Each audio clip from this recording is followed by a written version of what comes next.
मेरे प्यारे बच्चों, आज का डिस्कशन स्टार्ट करते हैं प्रकाश जावड़ेकर जी के कोट के साथ। प्रकाश जावड़ेकर जी कहते हैं, climate justice means that the poor and developing nation must not carry the burden of climate change alone, we need finance, technology and equity.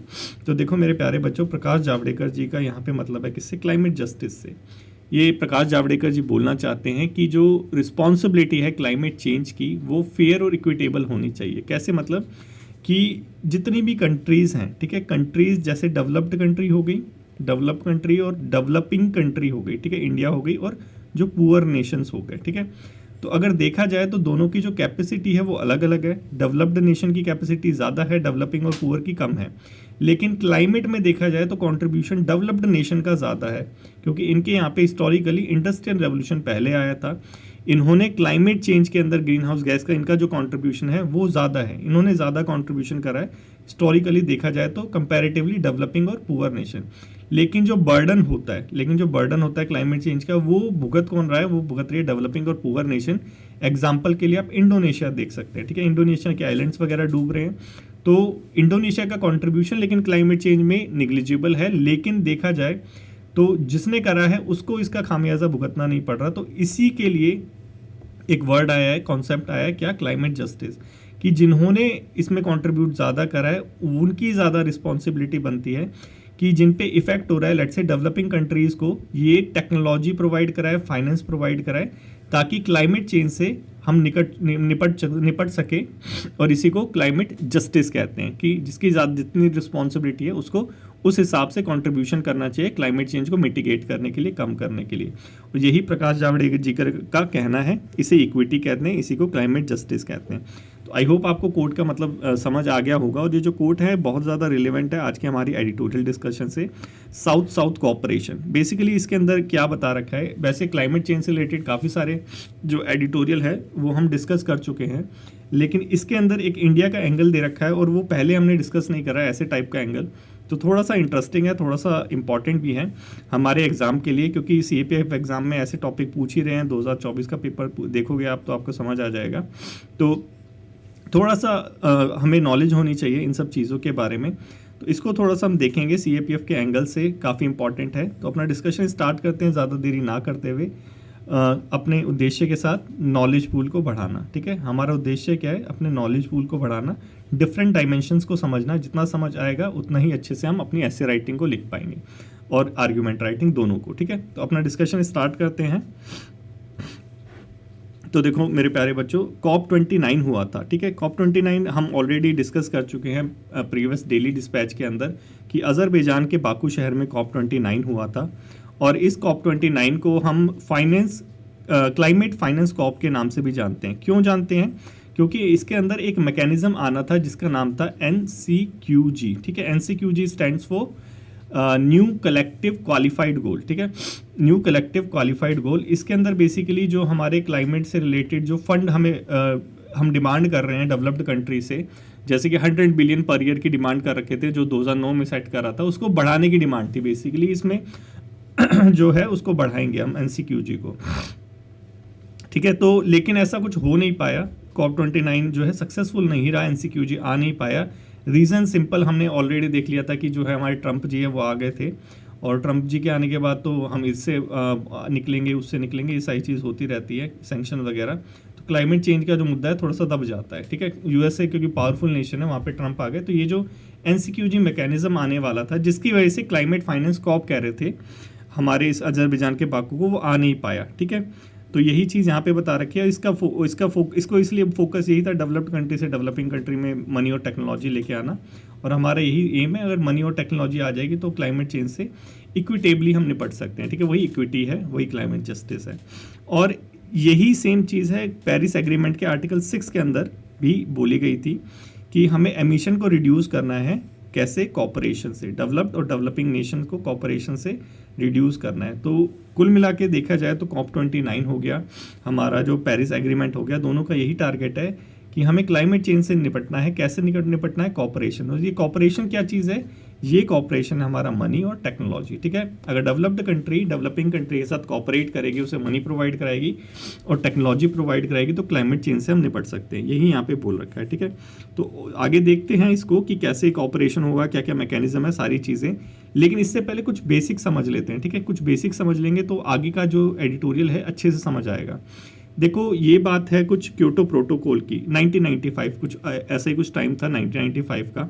उस टाइम में कॉप हमारी 3 हुई थी। कॉप 3 ये क्या चीज़ होती है कॉप 3 मेरे बच्चों? देखो UNFCCC होता है। UNFCCC जो है ग्रीन हाउस गैस से निपटने के लिए, क्लाइमेट चेंज से निपटने के लिए एकमात्र जो है UN की एजेंसी है, ठीक है। इसकी हर साल बैठक होती है, मीटिंग होती है, जिसको हम कॉप बोलते हैं। और अभी जो है 29 कॉप हुई थी अजरबैजान के बाकू शहर में। लेकिन जब कॉप 3 हुई थी 1995 में, ये कहाँ पे हुई थी? ये हुई थी क्योटो में। क्योटो जापान में है, तो इसको कहते हैं क्योटो प्रोटोकॉल, ठीक है। इस क्योटो प्रोटोकॉल के अंदर बाइंडिंग डिसीजन लिया गया था कि जो डेवलप्ड नेशन है, ठीक है, वो डेवलप्ड नेशन क्या करेंगे, अपना जो एमिशन है, CO2 एमिशन है, ग्रीन हाउस गैस एमिशन है, उसको रिड्यूस करेंगे, टारगेटेड था, ठीक है। अब अगर वो रिड्यूस नहीं करेंगे तो पेनल्टी वगैरह लगेगी, नेम शेम होगा, ठीक है। तो उसकी वजह से यहाँ पे डिसाइड किया गया कि डेवलप्ड नेशन की जो है बाइंडिंग रिस्पॉन्सिबिलिटी है इस कन्वेंशन के अंदर कि वो एक टारगेट सेट करेंगे और अपना जो एमिशन है उसको रिड्यूस करेंगे, ठीक है। अब उस एमिशन को रिड्यूस करने के लिए लेट से नहीं कर पाते तो एक मैकेनिज्म लाया गया, उसको हम कार्बन ट्रेडिंग के नाम से जानते हैं। बहुत सारे वैसे उसमें नाम थे, सबका मोरलेस यही मोटिव था, कार्बन ट्रेडिंग टाइप का। जैसे जॉइंट इम्प्लीमेंटेशन एक नाम होता है, जैसे क्लीन डेवलपमेंट मैकेनिज्म हो गया, एमिशन ट्रेडिंग हो गया, सारी चीज़ क्या है, कार्बन ट्रेडिंग ही है एक तरह से। डेवलप्ड या इन दोनों के बीच में, डेवलपिंग नेशन के बीच में, डेवलप्ड नेशन के बीच में, या दोनों डेवलप्ड नेशन के बीच में, ऐसे करके ये थी, ठीक है। ये कहाँ पे आया था? क्योटो में आया था। ये कहाँ पे आया था? क्योटो प्रोटोकॉल में आया था। चीज़ क्या थी कि जो डेवलप्ड नेशन थे उन पे बाइंडिंग जो टारगेट्स थे उनको रिड्यूस करने के लिए वो कार्बन ट्रेडिंग का ये जो है सिनेरियो इसमें आया था क्योटो प्रोटोकॉल में। कार्बन ट्रेडिंग क्या होती है? देखो एग्जांपल देखो, थोड़ा सा समझना पड़ेगा इसको, तभी एडिटोरियल समझ आएगा। कार्बन ट्रेडिंग बेसिकली होता है कि लेट्स से डेवलप्ड नेशन है, ठीक है। डेवलप्ड नेशन ने टारगेट रखा कि मैं 1000 जो है CO2 रिड्यूस करूँगा, ठीक है, 1000 टन जो है CO2 रिड्यूस करूँगा। अब जो USA है 1000 टन रिड्यूस करने के लिए उसे क्या करना पड़ेगा, अपनी जो एनर्जी है, जो भी एमिशन वगैरह हो रहा है उसको रिड्यूस करना पड़ेगा, तो इसका इफेक्ट उसका इकोनॉमी पे पड़ेगा। तो यहाँ पे रखा कि आप क्या कर सकते हैं कि जॉइंट इम्प्लीमेंटेशन CDM इनके तहत जो है आप किसी डेवलपिंग नेशन के अंदर जो है एक प्रोजेक्ट लगा दीजिए, ठीक है। लेट्स से कि आपने मेट्रो लगा दी, मेट्रो की वजह से वहाँ पे क्या हो रहा है, वहीं पे 1000 जो CO2 एमिट हो रहा है वो रिड्यूस हो गया। पहले वहाँ पे बसें वगैरह चलती थी, वहाँ पे पेट्रोल डीजल की गाड़ियाँ चलती थी, आपने इलेक्ट्रिक बसें प्रोवाइड करा दी, वहाँ पे आपने मेट्रो प्रोवाइड करा दी, तो अल्टीमेटली वहाँ पे 1000 जो CO2 था वो एमिशन रिड्यूस हो गया, ठीक है। तो वो किसके हिस्से में काउंट होगा? USA के। तो USA ने अपना टारगेट कंप्लीट कर लिया, तो इसे ही क्या कहते हैं, इसे ही हम कहते हैं कार्बन ट्रेडिंग टाइप का, ठीक है। तो ऐसा ही अगर ये एक तो ये मैकेनिज्म हो गया, ठीक है। एक ये हो गया कि लेट्स से कि अगर जो डेवलप्ड नेशन है वो प्रोजेक्ट नहीं लगा रहे, इंडिया ने खुद लगा लिया मेट्रो का, इंडिया ने खुद जो है वो बना दिया, बसेस वगैरह बना दी, तो ये क्या होगा, ये कार्बन क्रेडिट जमा करेंगे, ठीक है, कि हर एक रिड्यूस के साथ, हर एक टन के रिड्यूस के साथ एक कार्बन क्रेडिट हो गया, ठीक है। अब इसके पास 1000 कार्बन क्रेडिट हो गए। 1000 कार्बन क्रेडिट का मतलब इसने जो 1000 CO2 है, टन CO2 है, वो रिड्यूस कर ली। अब ये एक प्राइस इसका डिसाइड होगा, और ये प्राइस किस पे डिपेंड करेगा? मार्केट पे, ठीक है, कि अगर डिमांड ज़्यादा होगी कार्बन क्रेडिट की तो इसका प्राइस ऊपर चला जाएगा, डिमांड नीचे होगी तो प्राइस नीचे आ जाएगा। ट्रेडिंग कहाँ पे होगी? जैसे शेयर की ट्रेडिंग होती है, सेम इसकी भी ट्रेडिंग होती है उसी प्लेटफॉर्म पे। तो ये US से खरीद लेगा इंडिया से, ठीक है, तो इंडिया पे पैसे आ जाएंगे, ठीक है, और इंडिया पे पैसे आ जाएंगे तो फिर वही टेक्नोलॉजी वगैरह पे इन्वेस्ट करेगा और USA का जो टारगेट है वो कंप्लीट हो जाएगा। तो ये क्या चीज़ थी? ये थी हमारी कार्बन ट्रेडिंग। ये किस लिए थी? क्योंकि क्योटो प्रोटोकॉल के अंदर बाइंडिंग टारगेट रखे गए थे। वैसे ही हमारा ITMOs है, ये भी काइंड ऑफ वही है, लेकिन इसका उद्देश्य क्या है? ये आया था किस में? ये आया था पेरिस एग्रीमेंट में, ठीक है, पेरिस एग्रीमेंट में आया था ये हमारा। और इसका उद्देश्य क्या है? इसका उद्देश्य बेसिकली है जो हमारे NDC के टारगेट होते हैं, ठीक है, जो हमारे किसके टारगेट होते हैं बच्चों? NDC के जो टारगेट होते हैं उसको रिड्यूस करना, ठीक है। कौन सा टारगेट? NDC के टारगेट को रिड्यूस करना। पेरिस एग्रीमेंट COP21 में आया था, ठीक है। पेरिस एग्रीमेंट में जो NDC के टारगेट है, लेट्स से हमने टारगेट रख रखा है कि 500 गीगावाट जो है रिन्यूएबल एनर्जी प्रोड्यूस करेंगे, तो ये जो NDC के टारगेट अचीव करने के लिए ITMOs आया था, ठीक है। सेम कार्बन ट्रेडिंग वाला मैकेनिज्म है। तो दोनों चीज़ समझ ली। क्योटो प्रोटोकॉल का क्या था? Joint implementation green development mechanism का और ये एमिशन ट्रेडिंग, और ITMOs किसका है, वो है हमारा पेरिस एग्रीमेंट का, दोनों ही UNFCCC के। तो पेपर 1 में आ जाए तो उसको भी आप आंसर कर सकते हो, ठीक है। तो ये क्या चीज़ थी, ये थी कि हम जॉइंटली कैसे कार्बन एमिशन को रिड्यूस कर सकते हैं, ठीक है। इंडिया कैसे बेनिफिट होगा, ये देखो यहाँ पे अब देखते हैं। देखो इंडिया जो है वो 3rd largest green house emitter है। देखो सुनने में तो बहुत शॉकिंग लग रहा है कि 3rd largest green house emitter है, लेकिन अगर देखा जाए लेट्स से टॉप पे चाइना है, अगर चाइना जो है 27% एमिट करता है वर्ल्ड का, तो इंडिया जो है 6% एमिट करता है, ठीक है। तो 3rd पे भले ही आ रहा है, 2nd पे USA हो गया, ठीक है, अराउंड कुछ 11-12% जो है एमिट करता है। 3rd पे भले ही आ रहा है, लेकिन इसका जो कंट्रीब्यूशन है वो कंपैरेटिवली 1st और 2nd वालों से हाफ से भी कम है, ठीक है। तो ये हो गया हमारा क्या, ग्रीन हाउस गैस इसको, और इसको रिड्यूस करने के लिए हमारे गोल्स भी हैं। जैसे हमारा NDC है कि 2030 तक, NDC किस में आया था, पेरिस एग्रीमेंट में, ठीक है, नेशनली डिटरमाइंड कंट्रीब्यूशन, कि जो हर एक नेशन है वो डिसाइड करेगा कि मैं कितना एमिशन रिड्यूस करूंगा, उसे NDC बोलते हैं, जो पेरिस एग्रीमेंट में डिसाइड हुआ था, ठीक है। हमारे NDC टारगेट है कि हम 45% तक जो हमारा एमिशन है उसको रिड्यूस करेंगे 2030 तक, ठीक है। हमारा जो 45% एमिशन का रिड्यूस का टारगेट है 2030 तक रिड्यूस करेंगे। तो हमारा मतलब 3rd एमिटर भले ही है, लेकिन हमारे कुछ टारगेट भी है, और इसको रिड्यूस करने के लिए डेफिनेटली हमें फाइनेंस और टेक्नोलॉजी की ज़रूरत भी है। और जो आर्टिकल 6.2 है वो अलाउ भी करता है कि इंडिया डेवलप्ड कंट्री के साथ मिलकर इसको रिड्यूस करें, ठीक है। तो थोड़ा सा देखते हैं क्या क्या मैकेनिज्म है, कैसे हम एक्सेस कर सकते हैं फाइनेंस को, ठीक है, क्लाइमेट फाइनेंस जिसे बोलते हैं। पैसा लेंगे तभी तो टेक्नोलॉजी आएगी, और फिर ये सारी चीज़ें जो हमारी टारगेट वगैरह है उसको हम अचीव करेंगे, क्लाइमेट चेंज को रोकेंगे। यही हमने फर्स्ट में देखा था, अजरबैजान के बाकू शहर में भी यही हमारा एम था। आर्टिकल 6 पेरिस एग्रीमेंट का वो भी यही बोलता है, ठीक है। तो देखो इंडिया हमेशा जो है पैसों के लिए डिमांड करता है डेवलप्ड नेशन से, 1 ट्रिलियन एनुअली मोबिलाइज करने के लिए अभी डिमांड हो रही है। और इसके साथ साथ हम ये जो मैकेनिज्म है ITMO, carbon credit through ITMO जो है, उसको भी हम जो है यूज़ करते हैं। तो मतलब देखा जाए तो हम टेक्नोलॉजी फाइनेंस के लिए काफ़ी जद्दोजहद कर रहे हैं, और जो है हमारा प्रयास जो है कई हद तक सफल भी हो जाता है। एग्जाम्पल के लिए बता रखा है कि लेट्स से अगर 100 बिलियन जो है हम FDI ले रहे हैं, फॉरेन डायरेक्ट इन्वेस्टमेंट आ रही है हमारा कोई प्रोजेक्ट लगाने के लिए, प्लस ITMOs के थ्रू भी हम जो है कार्बन क्रेडिट सेल कर रहे हैं। जैसे अब मैंने आपको बताया था, कार्बन क्रेडिट से हमारे पास पैसा आ गया, उनके पास जो है उनका टारगेट पूरा हो गया, वो भी सेल कर रहे हैं। तो अल्टीमेटली जो है इंडिया के अंदर इन्वेस्टमेंट आ रही है। ये चीज़ यहाँ बता रखी है। ये क्या है, एक एक्सेस है, एक तरीका है क्लाइमेट फाइनेंस एक्सेस करने का, डेवलप्ड नेशन से डायरेक्ट लेना और थ्रू कार्बन क्रेडिट, ठीक है। एक ये हो गया। दूसरा है हमारा टेक्नोलॉजी ट्रांसफ़र और कैपेसिटी बिल्डिंग। देखो इंडिया जो है काफ़ी कंट्रीज़ के साथ मिलके कोलैबोरेट करता है, जैसे जापान हो गया, साउथ कोरिया हो गया, यूरोपियन यूनियन हो गया, ताकि हमारे यहाँ पे एडवांस टेक्नोलॉजी आए। जैसे ग्रीन हाइड्रोजन हो गया, आप सभी को पता है ग्रीन हाइड्रोजन के ऊपर हम कितना एफर्ट डाल रहे हैं। ग्रीन हाइड्रोजन क्या होती है बेसिकली, जैसे एक बार आपके प्रीवियस ईयर में क्वेश्चन भी पूछा था कि ये बायोटेक्नोलॉजी वाला था, ग्रीन बायोटेक्नोलॉजी और ब्लू बायोटेक्नोलॉजी ऐसे करके पूछा था।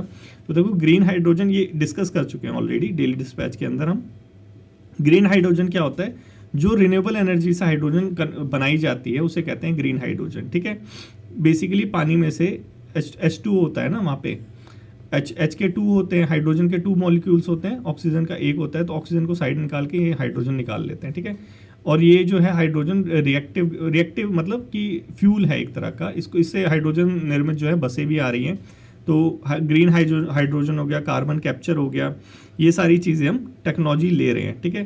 तो एक ये मैकेनिज्म हो गया टेक्नोलॉजी ट्रांसफ़र का। एग्जाम्पल के थ्रू मैंने जैसे आपको बताया था, जॉइंट क्रेडिट मैकेनिज्म हो गया, वही वाला क्योटो प्रोटोकॉल वाला, कि लेट्स से कि जापान क्या कर रहा है कि अंडर जो है जॉइंट क्रेडिट मैकेनिज्म, जो हमारी इंडिया के अंदर क्या कर रहा है कि सोलर टेक्नोलॉजी लेके आ रहा है, ठीक है। हमारे यहाँ पे फंड भी आ रहा है और हमारे यहाँ टेक्नोलॉजी भी आ रही है, और इसका जो क्रेडिट है वो जापान अपना ले रहा है। तो मतलब दोनों का यहाँ पे फ़ायदा हो रहा है, ठीक है। एक चीज़ ये हो गया।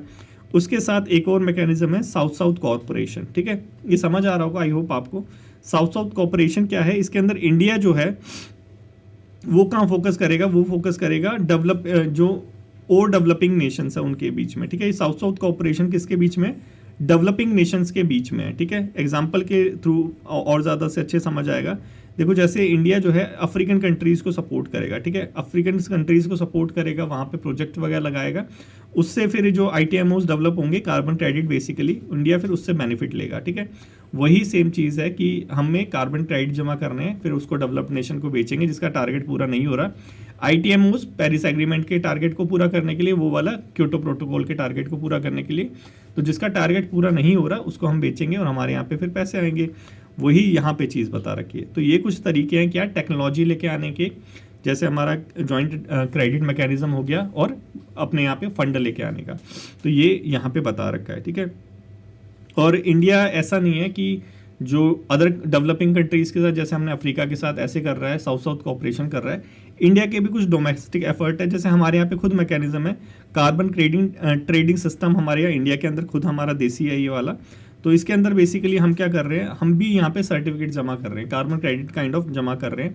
जैसे एनर्जी सेविंग सर्टिफिकेट हो गया, रिन्यूएबल एनर्जी सर्टिफिकेट हो गया, तो ये सारी चीज़ें हम भी जमा कर रहे हैं। तो बेसिकली क्या है कि हम फंड के लिए पैसे जमा कर रहे हैं। फंड आएगा, टेक्नोलॉजी आएगा, तो ऑटोमेटिकली हमारे यहाँ पे क्या है कि वो आएगी, रेवोल्यूशन आएगा रिन्यूएबल एनर्जी से रिलेटेड, ठीक है, क्योंकि इन सब चीज़ों के लिए फंड चाहिए होता है। और ये सारे जो तरीके हैं वो किसके लिए, फंड जमा करने के लिए। चैलेंज क्या है, यही मोस्ट इंटरेस्टिंग पार्ट है इस एडिटोरियल का, कि जो एकदम नया है, क्योंकि उससे पहले वाला मोर और लेस हम डिस्कस कर चुके थे, लेकिन ये ITMO हो गया, ये ग्रीन कार्बन क्रेडिट वाला हो गया, ये अच्छे से हमने डिस्कस नहीं करा था, लेकिन आज थोड़ा सा अच्छे से हमने डिस्कस कर लिया। तो चैलेंज क्या चीज़ है, देखो चैलेंज बेसिकली यही है कि जो ये डेवलप्ड नेशंस हैं वो इंडिया के ऊपर ओवर रिलायंस हो रहे हैं। क्यों? क्योंकि वो अपने यहाँ पे तो जो है रिड्यूस कर नहीं रहे एमिशन, हमारे यहाँ पे टेक्नोलॉजी ला रहे हैं, हमारे यहाँ पे टेक्नोलॉजी ला के क्या कर रहे हैं कि हमसे कार्बन क्रेडिट से वो सारी चीज़ें ले रहे हैं, लेकिन वो एक्चुअल में खुद तो रिड्यूस कर नहीं रहे हैं। तो ये कहीं ना कहीं एक चैलेंज है कि जो डेवलप्ड नेशन है, इंस्टेड ऑफ रिड्यूसिंग अपना ओन एमिशन, हम एक्स्ट्रा प्रेशर इंडिया के ऊपर पुट होता है, ठीक है, कि क्योंकि इंडिया को एक्स्ट्रा प्रेशर क्यों पुट हो रहा है, क्योंकि इंडिया को कार्बन क्रेडिट करना पड़ रहा है उनके लिए जमा। ऑल तो इंडिया के अंदर टेक्नोलॉजी वगैरह आ रही है, लेकिन प्रेशर यहाँ पे जनरेट हो रहा है, वो रिड्यूस नहीं कर रहे हैं। ये यहाँ पे एक चैलेंज बताया। पैसे तो हमारे यहाँ पे आ ही रहे हैं, ठीक है, बहुत अच्छी बात है ये। ट्रांसपेरेंसी इशू है। ट्रांसपेरेंसी इशू क्या है, ये चैलेंज है बिल्कुल। ट्रांसपेरेंसी इशू क्या है कि प्रॉपर जो है गवर्नेंस और मॉनिटरिंग नहीं हो पाती ITMOs ट्रांजैक्शन की, ठीक है। और कई कई जगह देखो ऐसा भी पाया गया है, एग्जाम्पल में देखोगे तो समझ आएगा, कई कई जगह ऐसा भी पाया गया है कि प्रोजेक्ट लगाए, ठीक है, प्रोजेक्ट लगाने के बाद इंडिया के अंदर बेसिकली ऐसा होता है, न्यूज़पेपर के अंदर भी देखने को मिलता है ये, प्रोजेक्ट लगाए, ठीक है, प्रोजेक्ट लगाने के बाद सारी चीज़ पेपरों पे चल रही है, लेकिन एक्चुअल में इस एमिशन रिड्यूस हो नहीं रहा। तो इसकी वजह से इंडिया की जो रेपुटेशन है और हमारा जो गोल है कहीं ना कहीं वो इफेक्ट होता है। तो ये रियल चैलेंज है, ठीक है। तो ये दोनों चैलेंजेस यहाँ पे बताए हैं कि ओवर रिलायंस हो गया और ट्रांसपेरेंसी का ये चैलेंज है इंडिया के लिए, plus opportunity cost. Opportunity cost क्या है, ये तीसरा चैलेंज क्या है, ये देखो ये अपॉर्चुनिटी कोस्ट है कि देखो इंडिया जो है ITMOs के लिए, ITMOs वही कार्बन क्रेडिट पेरिस एग्रीमेंट के अंदर आया था जो अभी डिस्कस कर रहा है। ITMOs के लिए क्या कर रहा है कि इंडिया जो है उनके लिए टेक्नोलॉजी वगैरह लेके आ रहा है, यहाँ पे हमारा इन्वेस्टमेंट होता जा रहा है। सारी चीज़ किसके लिए हो रही है, डेवलप्ड नेशन के लिए। डेवलप्ड नेशन ओवर रिलायंस हो रहे हैं, प्लस इसकी वजह से एक चीज़ हो सकती है कि हमारा जो टारगेट है, हमारे भी तो NDC के टारगेट है, हम उनके लिए काम कर जा रहे हैं, तो हमारा तो खुद का टारगेट मिस हो जाएगा, ठीक है। ये एक चैलेंज है, ये यहाँ पे बता रखा है। तो इंडिया को कहीं ना कहीं इन चीज़ों को बैलेंस करने की ज़रूरत है। अपॉर्चुनिटी डेफिनेटली, ये जो कार्बन क्रेडिट है, ये ITMO हो गया या फिर वो क्योटो प्रोटोकॉल वाला हो गया, ये इंडिया के लिए अपॉर्चुनिटी तो है ही डेफिनेटली, क्योंकि इससे हमारे यहाँ पे फंड भी आ रहा है और टेक्नोलॉजी भी आ रही है। लेकिन कहीं ना कहीं इससे जो हमारे खुद के टारगेट है, हमारे खुद के जो इंटरनल टारगेट है, INDC Indian national determined contribution जो है, जैसे 45% रिड्यूस करना, एमिशन रिड्यूस करना, और जो है 500 गीगावाट रिन्यूएबल एनर्जी प्रोड्यूस करना, जो 2.5 टन कुछ जो कार्बन सिंक्स था उसको डेवलप करना, ये हमारे खुद के NDC टारगेट हैं। तो कहीं ना कहीं हम अपने NDC के टारगेट से अछूते रह जाएंगे, हमारे NDC टारगेट पूरे नहीं होंगे, हम उनके लिए ही काम करते रह जाएंगे। ये वैसे ही बात हो गई कि स्कूल में जो बच्चे होते हैं वो दूसरों के होमवर्क करते रहते हैं और खुद का होमवर्क हो नहीं पाता, वैसे ही कुछ यहाँ पे बात हो गई। तो यही यहाँ पे बता रखा है।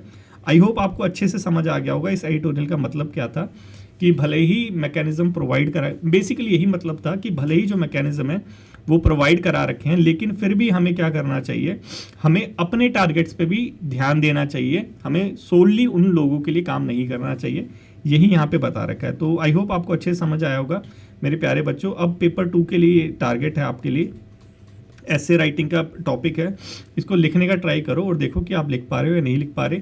आज हम 2 एडिटोरियल डिस्कस करेंगे, तो दूसरा एडिटोरियल पे चलते हैं। दूसरा editorial unjust remedy. Unjust remedy ये बेसिकली अभी जो है कोर्ट की कुछ जजमेंट्स वगैरह आई थी जिसके अंदर जो एक्यूज था, रेप एक्यूज, स्पेशली जो रेप एक्यूज था, रेप एक्यूज जो था उसको बेल दे दी गई। और बेल की जो कंडीशन थी वो हॉरिफिक थी, शॉकिंग थी, कि बेल की कंडीशन थी कि वो जो एक्यूज्ड है, ठीक है, वो जो कन्विक्ट होगा, एक्यूज्ड है अभी, गुनहगार जो है रेप का जो वो है जिस पे चार्जेस लगे हैं, उसको बेल दी गई किस बिना पे कि आप जो है वो शादी करोगे, ठीक है, जिसका आपने रेप करा है उसके साथ, ठीक है। तो ये चीज़ें थोड़ी सी हॉरिफिक थी, इसको थोड़ा सा हम डिस्कस करेंगे, और इसी का नाम इसलिए अनजस्ट रेमेडी रखा है कि जो कोर्ट है वो किस टाइप की रेमेडी प्रोवाइड करा है, कि जो अक्यूज्ड है, कि जो दोषी है जिसने गुनाह किया है उसी के साथ, जिसके साथ दुष्व्यवहार किया है उसी के साथ उसको बांध दिया है। तो ये जो अनजस्ट रेमेडी है इसके ऊपर ही एडिटोरियल है, काफ़ी अच्छा एडिटोरियल है, इसको थोड़ा सा डिस्कस करेंगे, ठीक है। देखो जैसे हमने अभी डिस्कस करा कि कोर्ट में अभी रिसेंट कुछ केसेस हुए जिसमें कोर्ट ने बेल को ग्रांट कर दिया है रेप एक्यूज्ड को। कंडीशन क्या थी कि मैरी करोगे, शादी करोगे तुम जो भी सर्वाइवर है जिसका रेप करा है आपने, ठीक है।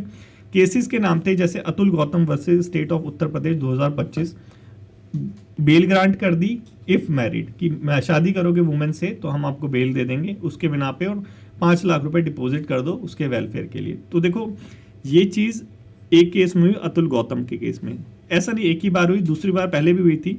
अभिषेक versus state of Uttar Pradesh 2024 case में सेम चीज़ हुई। कोर्ट ने क्या करा, बेल ग्रांट कर दी, किस लिए कि पहले मैरी करो सर्वाइवर से तब हम आपको कंडीशनल बेल दे देंगे, ठीक है। तो देखो यहाँ पे कहीं ना कहीं कोर्ट को जो है एक सॉल्यूशन दिखाई दे रहा है यहाँ पे, ठीक है। हर रेप केसेस में देखा जाए तो कोर्ट को सॉल्यूशन दिखाई दे रहा है कि जो मैरिज है वो एक प्रोबेबल सॉल्यूशन है, ठीक है। और ऐसा सोच रहे हैं कि इससे क्या होगा कि जो सर्वाइवर है, जो जिस वुमेन के साथ ये जो घटना हुई है उसको इस तरीके से उसको सिक्योरिटी और उसकी लाइफ में डिग्निटी प्रोवाइड कराएंगे, ठीक है, उसको रिस्पेक्ट मिलेगी, ठीक है। ये कहीं ना कोई कोर्ट सोच रही है, इसीलिए ये सारे जो डिसीजन है, ये अतुल गौतम केस हो गया और अभिषेक केस हो गया, इसमें ऐसा दिखाई दे रहा है। लेकिन एडिटोरियल में बताया कि ये प्रॉब्लमैटिक है। क्यों प्रॉब्लमैटिक है? देखो आपको एक चीज़ समझनी पड़ेगी कि जो रेपिस्ट है, ठीक है, जिसने रेप करा है, ठीक है, उसने लेट से एक लड़की है उसके साथ रेप कर रहा है, ठीक है, उसके साथ ज़बरदस्ती करी है, ठीक है, उसकी जो मान है मान प्रतिष्ठा हो गई, उसको हानि पहुंचाई है। अब जो कोर्ट है वो उसको इसके साथ हमेशा के लिए बांध रहा है, ठीक है।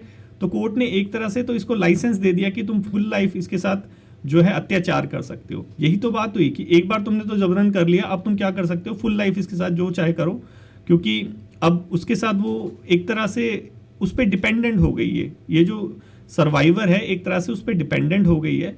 अब उसके बाद ये जो है ये डिक्टेटर बन चुका है एक तरह से, ठीक है। अब जो होगा फिर वो जो फर्दर जो केसेस है वो अलग चीज़ है, जो ऑलरेडी हमें पता है हमारे समाज में क्या होता है, स्त्री की क्या दिशा है, वो सारी चीज़ यहाँ पे बताई गई। एक्चुअल में तो प्रॉब्लमैटिक यही है, तो यहाँ पे यही चीज़ बता रखा है। प्रॉब्लमैटिक क्या है कि ये जो डिसीजन लिया है कोर्ट ने, ऑल्थो जो है इंटेंशनल लग रहा है, लेकिन ये जो है काफ़ी सीरियस प्रॉब्लम क्रिएट कर सकता है। Marriage as a bail condition, इसमें देखते हैं कैसे कि ये जो है आगे चल के जो रिलेशनशिप है, मैरिज करवा दी, ये कोवर्सिव और एब्यूसिव हो सकता है, ठीक है। और यहाँ पे जो सर्वाइवर है उसके पास कोई जेन्युइन चॉइस ही नहीं बचेगी इस केस में। जो मैंने अभी डिस्कस करा सेम चीज़ यहाँ पे एडिटोरियल में बोल रखी है कि यहाँ पे तो लाइसेंस प्रोवाइड करा दिया इसको कि अब जो चाहे आप करो इसके साथ, ठीक है। मारा पीटी, एब्यूजिव वही तो होता है। एब्यूजिव क्या होता है? मारपीट करना ही होता है, और स्त्रियों के साथ मारपीट ही की जाती है। एक तो उसके साथ गलत हुआ, न्याय मिलने की जगह उसको इसी के साथ बांध दिया गया, और अब पूरी लाइफ टाइम उसको इसी के साथ रहना पड़ेगा और इसी का जो टॉर्चर होता है वो सहना पड़ेगा। तो ये जस्टिस किस एंगल से हुआ, ये यहाँ पे एक क्वेश्चन उठाया गया है इस एडिटोरियल के अंदर, ठीक है। और दूसरी चीज़ ये बताई गई है कि ये तो सुप्रीम कोर्ट की गाइडलाइंस का ही वियोलेशन है। सुप्रीम कोर्ट ने Aparna Bhatt versus state of Madhya Pradesh 2021 case के अंदर गाइडलाइन दी थी कि बेल कंडीशन जो मिलनी चाहिए, ठीक है, बेल कंडीशन यहाँ पे मैरिज बेल कंडीशन है, ठीक है, हमने उत्तर प्रदेश के केसेस में देखा, लेकिन यहाँ पे बता रखा है कि जो बेल कंडीशन मिलनी चाहिए थी ये इंश्योर करे कि जो सर्वाइवर है जिसके साथ रेप हुआ है उसकी जो सेफ्टी है, उसकी जो डिग्निटी है, उस पर आँच ना आने पाए। ऐसा नहीं है कि उसको बेल दे दी, एक्यूज को अगर बेल दे दी, वो निकलने के बाद करे, निकलने के बाद क्या करे, उसका मर्डर कर दे, ठीक है। तो यहाँ पे ऐसे बहुत सारे केसेस देखने को मिलते हैं न्यूज़पेपर के अंदर कि गवर्नमेंट ने, जो कोर्ट है उसने बेल दी, बेल से जाने के बाद जो एक्यूज था उसने क्या करा, उसके माता पिता को मार दिया और उसको मार दिया, ठीक है। तो यहाँ पे सुप्रीम कोर्ट ने गाइडलाइंस भी दी कि सर्वाइवर जो है उसकी सेफ्टी और डिग्निटी को ध्यान में रख के बेल देनी चाहिए। तो हमारा उत्तर प्रदेश हाई कोर्ट क्या कर रहा है, वहाँ पे उसको marriage as a bail condition के रूप में दे रहा है। यहाँ पे ये भी बताया गया है कि जो एक्यूज्ड है जिसने ये दुष्कर्म करा है, जो रेपिस्ट है काइंड ऑफ, वो क्या कर सकता है, इस कंडीशन को मैनिपुलेट भी कर सकता है, ठीक है। मैरिज करने के लिए एग्री हो गया, ठीक है, उसको अब जो है वो पनिशमेंट मिली थी, उससे वो एस्केप हो जाएगा, क्योंकि अब तो वो पनिशमेंट देगा नहीं, उसको मैरिज करनी है। अब मैरिज करने के बाद पनिशमेंट दे देंगे तो फिर तो लड़की के साथ ही उन्होंने वो कर दिया, कोर्ट ने नाइंसाफ़ी कर दी, तो वो पनिशमेंट से बच जाएगा। अब उसके बाद इस चीज़ को वो किस तरह से यूज़ कर सकता है वो हमने ऑलरेडी देख लिया है, ठीक है। तो यही चीज़ क्या है, यही प्रॉब्लमेटिक है जो कोर्ट अभी डिसीजन ले रहा है मैरिज एज अ बेल की कंडीशन में, ठीक है। तो करना क्या चाहिए स्टेट को, करना क्या चाहिए स्टेट को, वुमेन एम्पावरमेंट वाले टॉपिक के अंदर बहुत ज़्यादा इंपॉर्टेंट ये हमारा एडिटोरियल है। करना क्या चाहिए स्टेट को, देखो स्टेट की ड्यूटी होती है, स्टेट गवर्नमेंट को कहते हैं बेसिकली, स्टेट की ड्यूटी होती है कि जो भी पीड़ित है, ठीक है, जो भी सर्वाइवर है उसको सपोर्ट और प्रोटेक्शन वगैरह प्रोवाइड कराए। प्रोटेक्शन में शेल्टर हो गया, फूड हो गया, एजुकेशन हो गया, काउंसलिंग, ये सारी चीज़ प्रोवाइड करानी चाहिए। और right to privacy of adolescent case के अंदर भी ये चीज़ें हाईलाइट हुई थी कि गवर्नमेंट को काइंड हेल्प ऑफर करनी चाहिए जो भी सर्वाइवर है, ठीक है। लेकिन अगर स्टेट फेल हो जाता है, जैसे इस केस में फेल हो गया स्टेट, तो जो सर्वाइवर है, जो पीड़ित है, उसके पास कोई चॉइस ही नहीं रह जाती, जो कोर्ट ने डिसाइड करा वो मानना पड़ता है, मैरिज करनी पड़ेगी अब्यूज़र के साथ। और लाइफ साइकिल, वो जो एक्सप्लॉइटेशन का जो लाइफ भर जो एक्सप्लॉइटेशन की जो साइकिल है वो चलती रहेगी, ये यहाँ एडिटोरियल में बताया। और यही हमें सभी समझ आया था, हमने ये जो अभी डिस्कस करा इसमें ये सेम चीज़ हमें समझ आई थी यहाँ पे, ठीक है। तो यहाँ पे ट्रायल का इम्पैक्ट क्या होता है, देखो यही चीज़ यहाँ पे बता रखी है। अगर कोर्ट जो है फोर्स करेगी मैरिज के लिए और बेल स्टेज पे ये इन सब चीज़ों का यूज़ करेगी, तो बेसिकली होगा क्या कि जो फीमेल है, फीमेल वो तो प्रेशराइज ही फील करेगी, क्योंकि उसके पास कोई और चॉइस ही नहीं है। तो ये तो एक तरह से कन्फ्लिक्ट ऑफ इंटरेस्ट हो गया, ठीक है। ये तो एक तरह से कन्फ्लिक्ट ऑफ इंटरेस्ट हो गया कि उसको जो एक तो एक्यूज़ है, ठीक है, उसने अपनी मनमानी करी, उसके बाद उसी के फेवर में डिसीजन ले लिया, ठीक है। ये तो एक तरह से कन्फ्लिक्ट ऑफ इंटरेस्ट ही है। तो यही चीज़ यहाँ पे बता रखी है।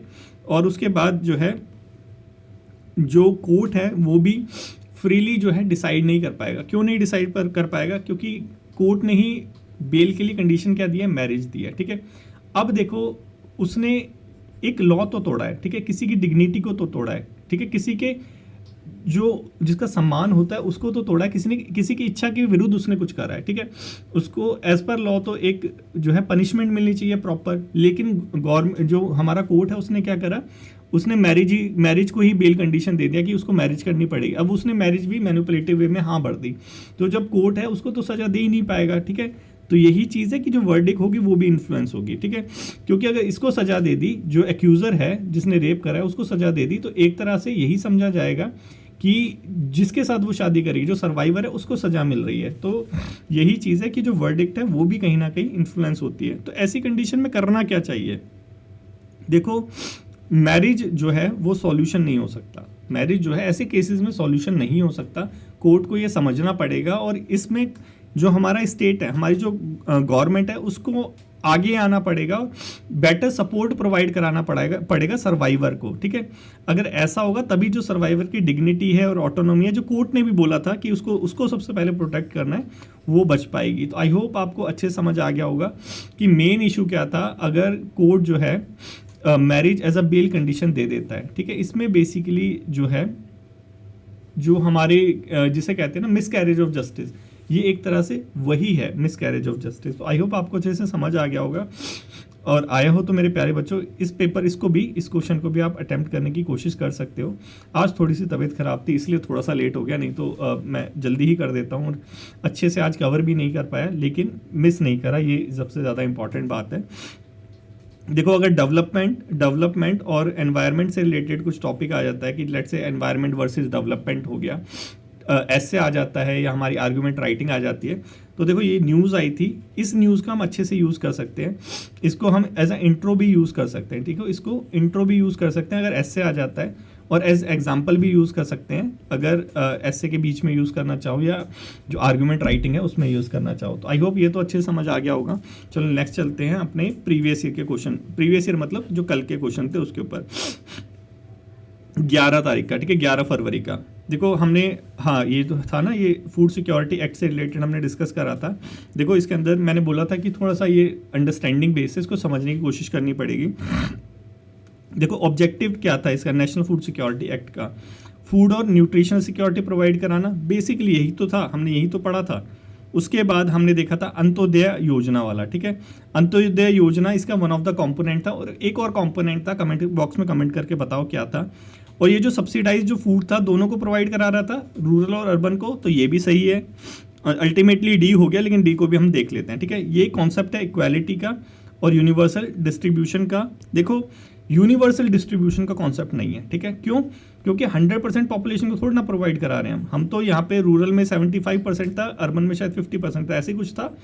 100% कहा था, 100% यूनिवर्सल तो 100% होता है ना, तो ये तो गलत हो गया, तो इसका आंसर क्या हो गया, डी हो गया, ठीक है। नेक्स्ट चलते हैं एरो एक्सपो, हाँ एरो एक्सपो जो हमारा हो रहा है बेंगलुरु में, तो इसके अंदर यूके के साथ हमने बेसिकली ये जो आश्रम वाली है, हमने कल देखा था, आश्रम मैंने करके बोला था, आश्रम वाली ये यूज़ करी थी, ठीक है, ठीक, तो इसमें इसका आंसर बी हो गया। उसके बाद नेक्स्ट चलते हैं डिस्क्वालिफिकेशन। कल हमने देखा था एक पिटीशन डली थी डिस्क्वालिफिकेशन से रिलेटेड, इसमें से कौन सी सही नहीं है, ठीक है। A person is disqualified under RPA act 1950। देखो ये 1951 में है, 1951 है, 1950 नहीं है, पहले तो यही समझना पड़ेगा। यहीं पे हम पकड़े गए, यहीं पे हम पकड़े गए, मतलब यहीं पे हमारा जो आंसर है वो पकड़ा गया। ये आरपीए एक्ट 1951 के अंदर बता रखा है कि जो डिस्क्वालीफाइड है वो 2 या 2 साल से ज़्यादा की सज़ा मिलेगी, तब वो हमारा एमपी एमएलए जो होगा डिस्क्वालीफाइड होगा, ठीक है। बाकी सारी चीज़ें तो सही है। प्रिवेंटिव डिटेंशन इसमें काउंट नहीं होगी। देखो आपको पता होना चाहिए प्रिवेंटिव डिटेंशन जो होती है वो ऐसा कोई सज़ा नहीं होती, वो जस्ट आप कुछ गलत ना करो इसलिए आपको डिटेन करके रखा हुआ है, वो होती है प्रिवेंटिव डिटेंशन, तो वो डिस्क्वालिफिकेशन नहीं होती, वो डिस्क्वालिफिकेशन नहीं होती। तो ये वैसे ही लिली थॉमस केस वाला हमने देख ही लिया था, लाइफ टाइम के लिए तो है ही नहीं, इसी के लिए तो पिटीशन डली है। Disqualification is not for the life time, सही है, ये लाइफ टाइम के लिए थोड़ा ना, ऐसे 6 साल के लिए थी, इसीलिए तो पिटीशन डली थी। पिटीशन किस लिए डली थी कि इसको लाइफ टाइम करने के लिए। तो ये सारे हमारे तीनों सही है और पहला हमारा गलत है। तो आई होप आपको अच्छे से समझ आ गया होगा मेरे प्यारे बच्चों आज का डिस्कशन। अब फिर कल मिलते हैं इसी डिस्कशन के साथ। अगर अच्छा लगा हो, समझ आ गया हो, तो लाइक शेयर और कमेंट करना मत भूलना। Thank you so much for today's discussion.